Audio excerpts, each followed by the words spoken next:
What's up everyone? Welcome back to the channel. Today we're diving deep into one of the most requested reviews analysis, so stick around.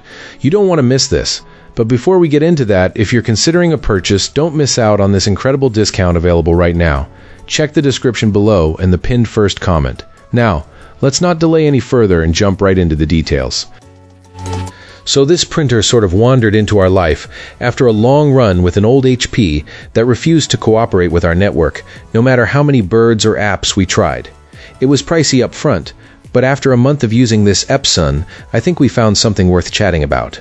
This is not a flashy gadget crush. It just works in a way that makes home printing feel less like a drama and more like a utility. First impression was the simplicity. The install took a little time, plan on around 30 minutes to get the firmware sorted and the first test page aligned.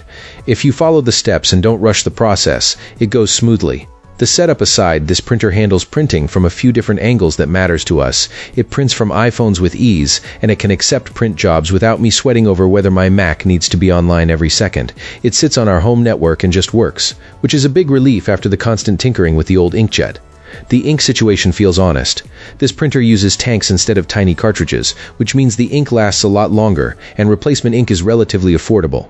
We found the color printing to be reliable for standard documents, and the savings on ink over time really start to add up.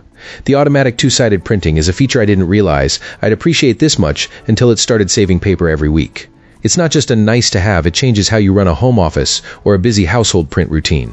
When it comes to the build and design, the paper tray sits under the printer, which is a practical touch because you don't have to wedge a tray against a wall. The hydraulics feel sturdy, and the ink refill process is clean and straightforward with separate reservoirs for each color. There are aftermarket ink options too, if you want to go the budget route, but I've stuck with OEM ink to keep the nozzles clean and print quality consistent. Are there caveats? Sure. The initial setup can feel long if you're staring at firmware screens, and test prints, the alignment test page is a little fiddly if you're sight impaired or have tiny print samples to compare, but it only trips you up for a moment. Photo quality printing isn't this printer's strong suit. For real photos, I still send them to a lab or use a dedicated photo printer. It's a bit bulkier than a small desk model, but it fits on top of a bookshelf just fine. And yes, the sticker price is higher than budget models, but the long-term ink and paper savings plus reliable performance make it feel like a sensible trade-off.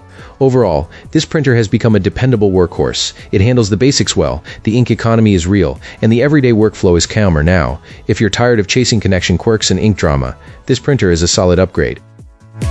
So that's the end of the video. I appreciate you watching, and I'll see you again very soon.